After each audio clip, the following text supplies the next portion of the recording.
It is our great privilege and a great honour for this gathering to have with us the 9th President of Ireland, Michael D. Higgins. The President is a politician, obviously, but more particularly he is also a background as a writer, broadcaster and poet. He has been a champion of creativity in Ireland. Inaugurated into the role of President of Ireland on the 11th of November 2011, the President has shown a strong interest and commitment to solidarity with the Irish abroad and has visited many of the Irish centres around the world. He has had close links, obviously, with the United States and with Mexico, and we're particularly pleased to have the Mayor of Guadalajara here with us. And the President has visited Guadalajara in the past. So it is my great honour and privilege to invite President Higgins to address us today. President Higgins. If I may commence in our own language, Ordweir in Idalig, we're in a Kundehes na Kahara Esulia, ni one in Erin, Shifsha Taka Halar, Tofirkin Fulcher Roev, August Kamala Shin. To a Heilshi, Anna de Mexico in a day in the Stotianta Elohe, August to Ohasaram Gwil Shidlin. The Hogshe Sosaviliatum, Glockalishin Kirill Yartlip. May I say straight away, Lord Mayor in Nidalig, mayors and deputy mayors, dear friends, and particularly I understand their excellencies, the Ambassador of Mexico and the Ambassador of the United States, and other distinguished guests. It's a pleasure to be with you, and it is a great pleasure to have been able to accept the invitation to speak at this important conference with its two great words, independence and interdependence. I am very pleased to have been asked to participate and to speak at your important summit, inviting us as it does to reflect on the fundamental interdependence that binds us all together, all of us who dwell on this fragile planet and who must take each other into account. I must say a special welcome, of course, to the Alcalde de Guadalajara. I was in my 20s when I visited Guadalajara for the first time, and I was very pleased to be able to speak in Guadalajara as president. Bienvenida a esta tierra. Me gusta mucho que usted esté aquí.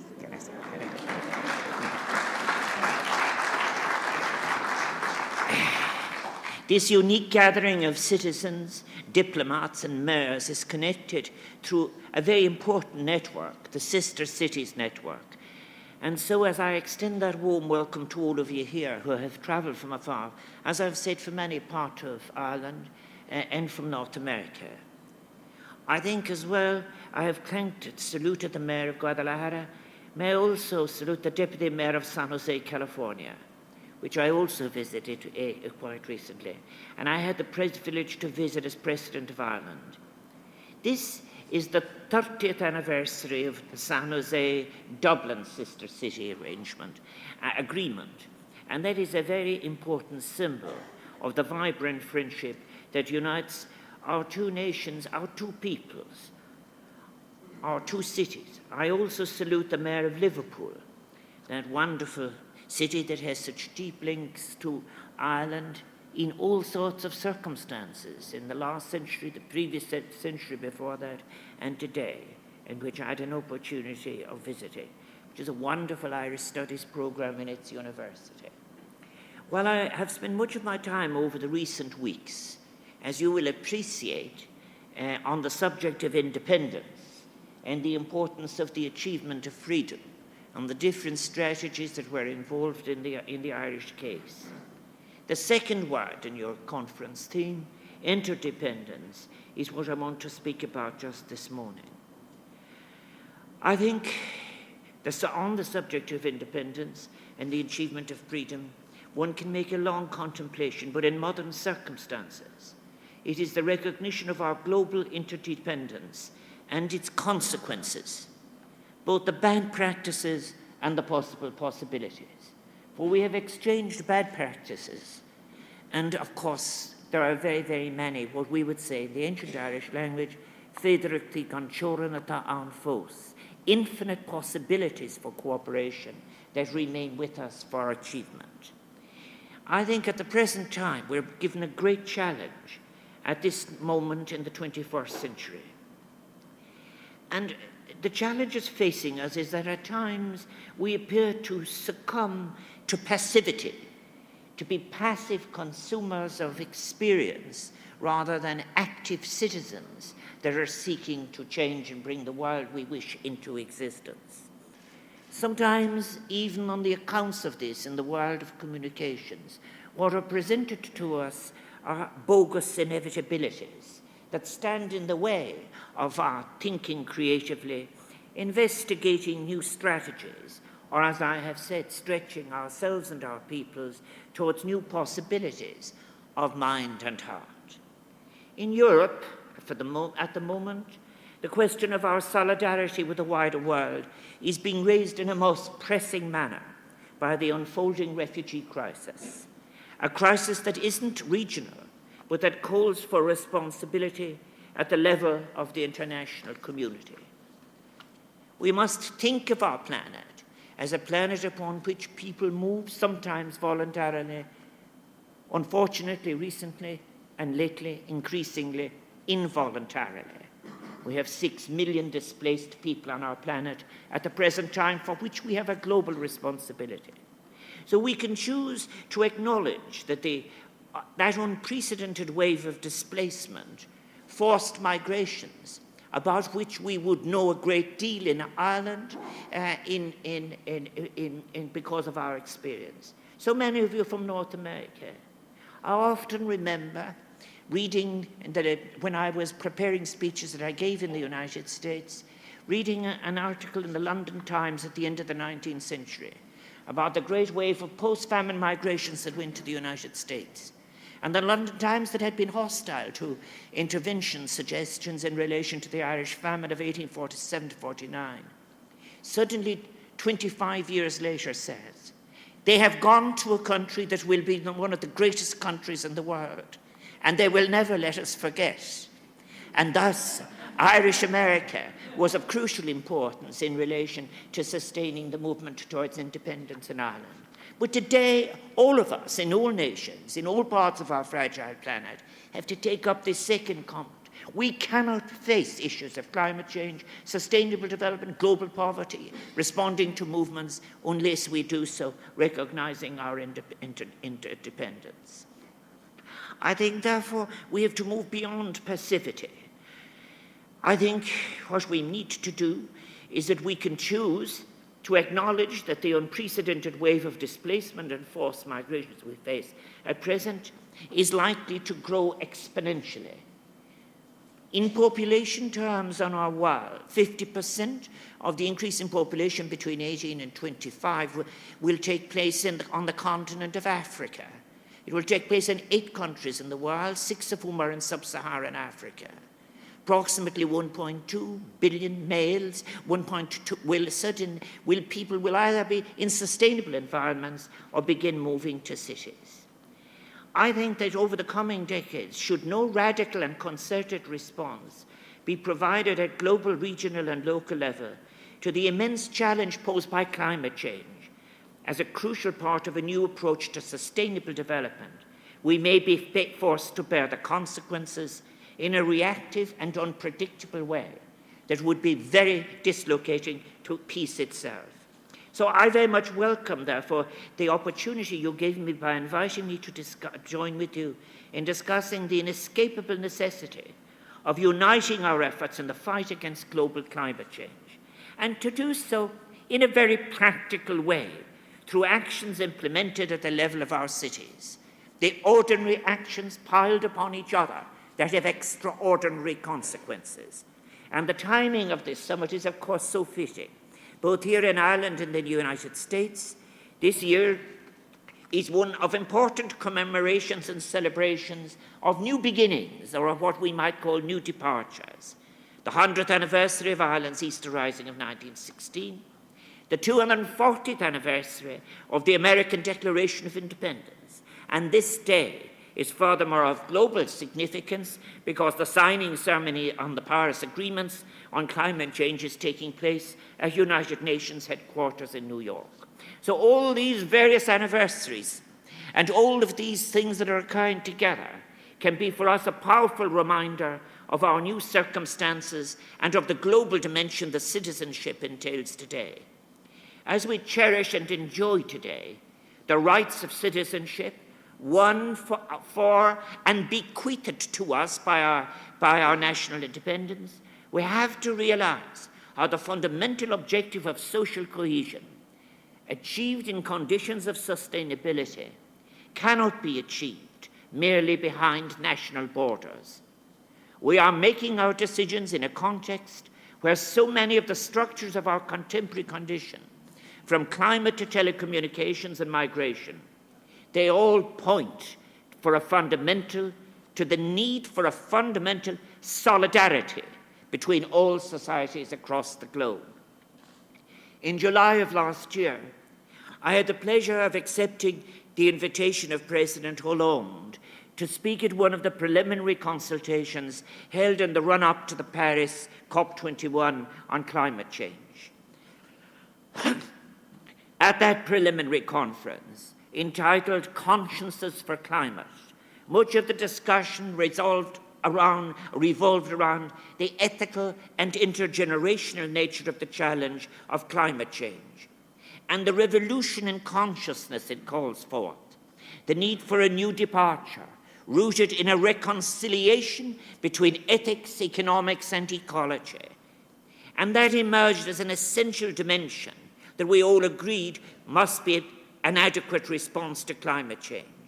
Now, achieving that is both a scholarly and a practical challenge because it calls for a new discourse at one level that is adequate, transparent, public, and shared, and it must garner the support of citizens.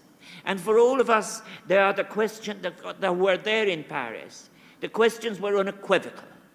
Yes, the scientific reality of climate change is now accepted. But are we genuinely ready to depart from economic models that encourage trade-offs in favor of the present to the detriment of the future? Are we able in our individual lives, as well as in our collective political choices, to care for a world we shall not see, the world of which we are but the custodians for the generations of tomorrow?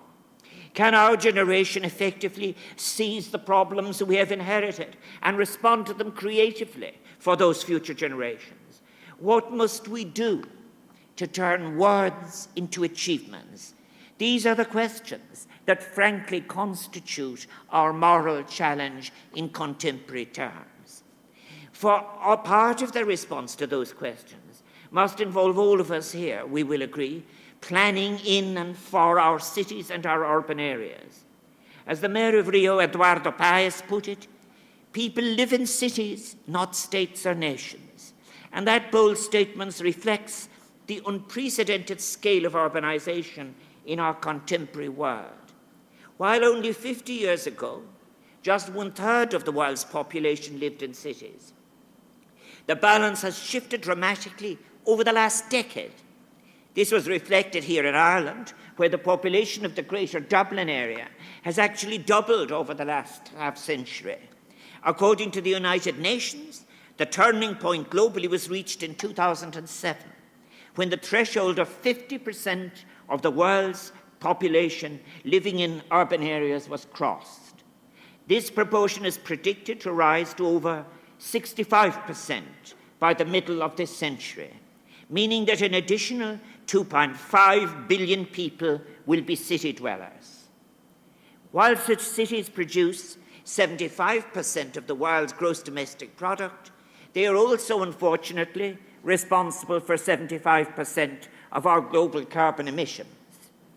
As the world continues to urbanize, therefore, and as cities continue to grow into megacities, it is clear that much of the drive towards any mitigation of climate change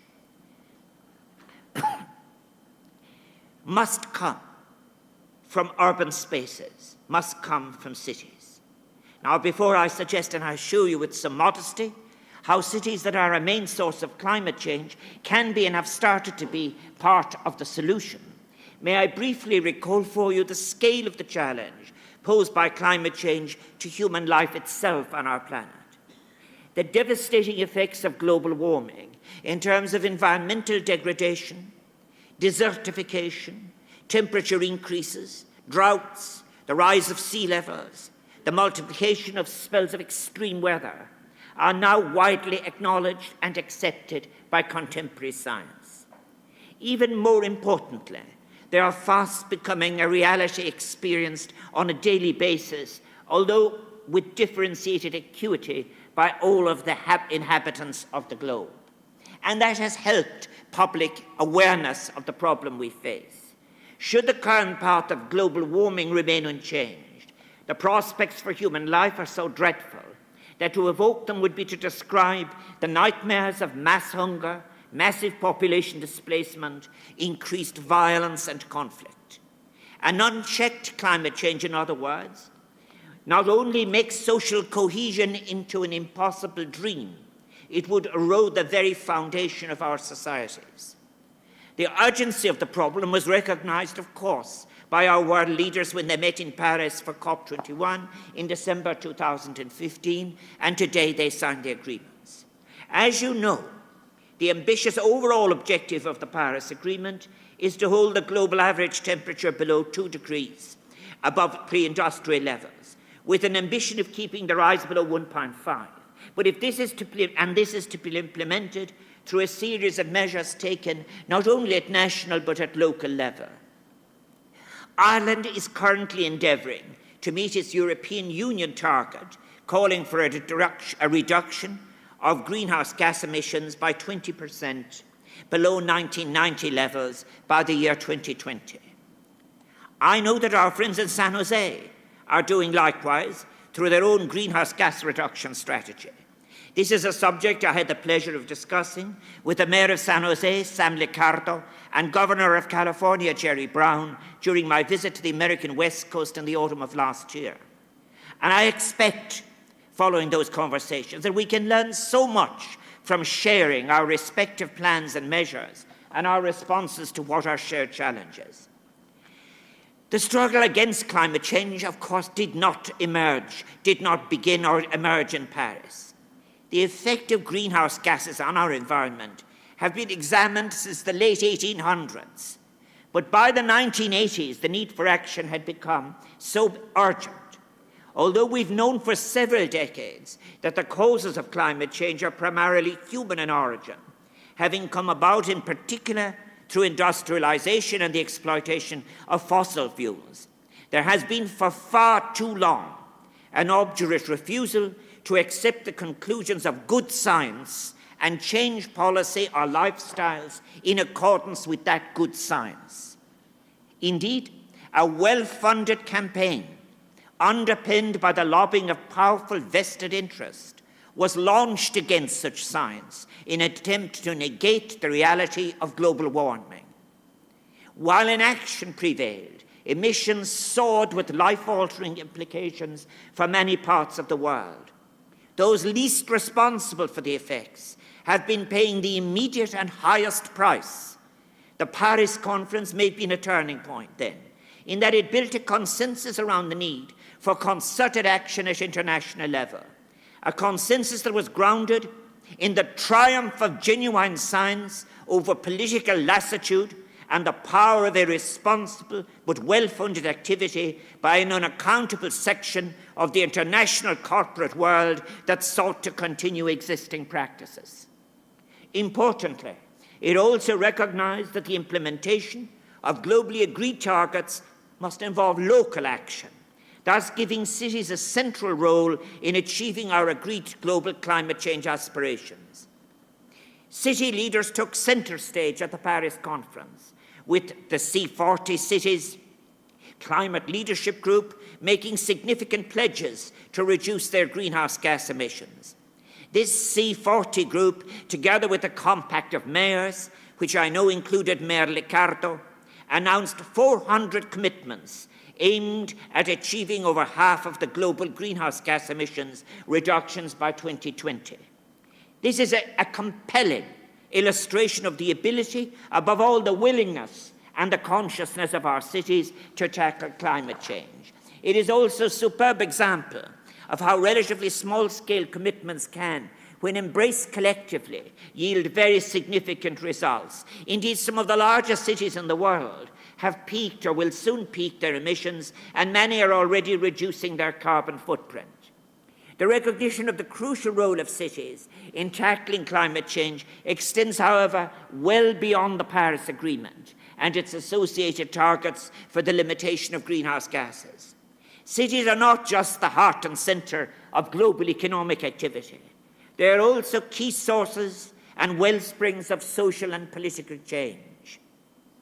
Any reflection on the role of cities in this new century must therefore look beyond regulations and action plans implemented by urban authorities, however good. It must go further to comprise an examination of lifestyles and political decisions that concern all of our citizens. Indeed, any adequate strategy for tackling climate change at city level is one that should, I believe, be predicated upon the needs of citizens, and in particular the most vulnerable among them. We should aspire to an urban civilization and culture of sufficiency as an alternative to contemporary exhortations to insatiable consumption without care of consequences. Compact, connected, coordinated cities are not just more productive economically, they're also more socially inclusive, resilient, healthy. Well-planned cities are cities with enough green public spaces, thus providing essential opportunities to reduce emissions, noise and pollution, while at the same time improving the welfare and recreational life of their cities. As we attempt to create cities that are responsible to both their natural environment and their citizens, the crucial decisions to be taken in the coming decades include then such crucial sectors as transport infrastructure, construction and industry, as well as attention to the natural texture of our urban environment, its trees, its gardens, its public parks, and its water. This multi-dimensional quality of cities is one that was harnessed in another milestone summit convened last September in New York to define our new international agenda for sustainable development. This new agenda for sustainable development recognizes cities as key areas through which to link in new ways multiple development goals. Due to their density, urban areas are indeed very appropriate places to identify novel systematic linkages between economy, energy, environment, and social outcomes. Goal number 11, that the world leaders have agreed to, states, make cities and human settlements inclusive, safe, resilient, and sustainable. Sustainable, reliable, and adequate public urban transport offers a very good illustration of this. It simultaneously facilitates the reduction of air pollution and by association assists in achieving positive health outcomes, as well as sustainable economic activity through the efficient movement of workers and increased social interactions through the city. It offers a more flourishing, healthy social life. Effective public transport systems also, of course, for more compact cities. They create more compact city possibilities, thereby limiting the consumption of agricultural land, while imaginative urban design and the provision of green space can enrich both urban diversity and human well-being. When I went to the United States at the age of 25, what I studied in the Midwest was the history of the American city. And I am so convinced that the future of the city will define the future of civilization as I've been describing it. But with this in mind, may I point to another crucial dimension of contemporary urban development. While megacities, that is, urban areas with more than 10 million inhabitants, are, as I've already said, due to increase in number, recent scholarship has shown that most urban residents live in smaller secondary cities, and that it is in those smaller cities that most of the population growth is set to happen in the coming decades. The implication of this is of tremendous importance. It means that much city building is yet to take place. Given the long lifespan of many pieces of urban infrastructure, we are presented with a historic opportunity to integrate the objective of sustainable development into the very base planning of so many cities that are only being born in so many regions of the world, and in particular the poorer areas of the world. These poorer cities and poorer regions, despite all their difficulties, have an advantage in that their shape being still relatively fluid. They can, with adequate political will and financial support, but also with imaginative use of resources, avoid the mistakes made in cities that developed in an earlier period. A new sustainable urban form, drawing from an imaginative public architecture, science, technology, and a publicly grounded ethic about the importance of the public space and the public world, can come into being. But any new urban form, however, has also to take the transience of migratory behaviour into account. The city dwellers of the future may not be sedentary occupants of fixed space and time as we have known it in the past. Indeed, our cities, as incubators of ideas and talents, are so well placed to learn from one another, to exchange technology, ideas and solutions so as to better tackle the global challenge of climate change. That is why, Deputy Mayor Herrera, the agreement between Dublin and San Jose is of such great value. We need to nurture and expand the space of this dialogue. The initiatives being undertaken by San Jose in, for example, reducing car travel, promoting walking and cycling, and using renewable energy are echoed here in Dublin and in other cities across the globe.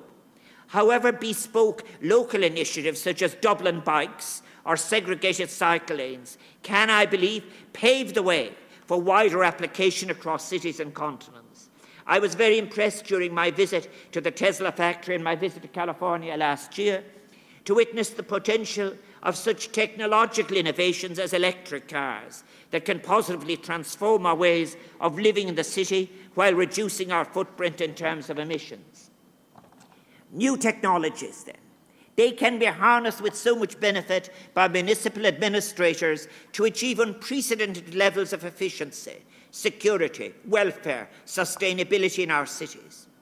However, we must be wary not to let the vision of the smart city generate the same abstractions, mistakes and misunderstanding that doomed the high modernist urban planning of the 20th century. Above all, we must ensure that our smart cities are ones that actually offer solutions that improve the livelihoods of citizens, and that they are no mere rhetorical cover for the commercial strategies of technology companies. In a report entitled Science, Technology, Innovation for Sustainable Urbanization, published in February 2015, the United Nations Conference for Trade and Development, UNCTAD, have argued that a mix of innovative technology, appropriate technology, and regulation can indeed help cities become more sustainable. Yet UNCTAD also warned that such efforts will fail if they sideline residents and become hijacked by private interests or technology companies. That report showed, too, that innovative technologies that challenge the status quo, such as, for example, renewable energy options and technologies, are always at risk of being blocked by powerful interests, and in particular those tied to the exploitation of fossil fuels. I don't need to tell you of the scale of the funding available to such people who seek to block science. An awareness of these wider power issues must also complement, I believe, the search for innovative technological and scientific solutions in the service of more sustainable city life. Equally importantly, we should never forget that it is the poorer inhabitants of the world's poorer cities who are most vulnerable to the effects of global climate change. 1 billion people worldwide live in slums, and according to United Nations Habitat, this figure is likely to double over the forthcoming decade, 10 years, to reach 2 billion by 2030. Those people who live on the edge, physically, economically, and politically, in coastal cities, on river banks, as I saw them in Colombia, in Buenaventura, in Buenaventura, in hazard-prone areas, without rights to their land, with little savings, without proper right of access in their city. Those are the people who are on the front lines of climate change. Financial solidarity with those poorer cities must be an essential component of any ambitious international response to climate change. And the Paris Agreement provides important advances, promises at least, in that regard. Yet it would be highly presumptuous to view this as a one-sided process. The world's poorer cities can tell us much, and they must be enabled to follow their own path of development, and we can learn from them. Importantly, the inhabitants of Western cities have so much to learn from the extraordinary creativity deployed by the people of the shanty towns, for example, of India and Egypt, of Peru's pueblos jóvenes, or of Brazil's favelas. When reflecting on our own lifestyles, we should not overlook the possibilities entailed in all those survival strategies based on the recycling of waste and construction material, the growing of food and urban interstices, the sharing of the means of transport. Smart cities are not just about science and new technologies. They're about people and livelihoods. Finally, while this might strike a slightly dissonant note in today's discussions, may I remark how, in my view, any reflection on the role of cities in curbing global climate change should be mirrored and complemented by an equally important effort at thinking about the future of our rural areas, our villages and our fields, our mountains and our islands. The devastating process of rural immigration and depopulation in so many regions of the world should not be any blind spot in our discussion.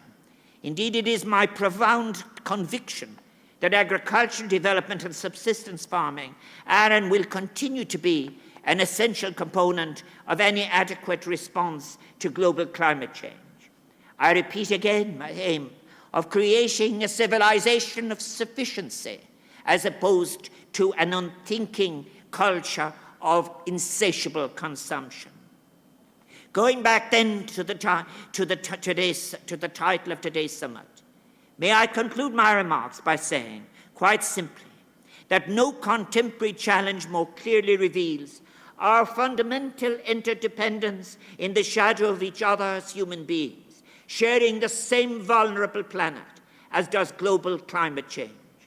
We are invited, given the possibilities in this new century, to unite forces, exchange ideas, make technologies compliant with ecological necessities, to act in concert from all of our different cities in order to respond adequately to this greatest of challenges, while respecting the right of every city to follow its own distinctive path of development according to its unique social, environmental, and cultural composition. And there will be many new languages which we didn't know and which we must protect, like our own. Allow me to finish in my own. Marjan Tommy Tarishchak Lekela, Honor Gathaka, Agus Honor Dire Esulia, Leshan Tishkan Gowilimid Ilya Marvuil, the Ein Clan Wong.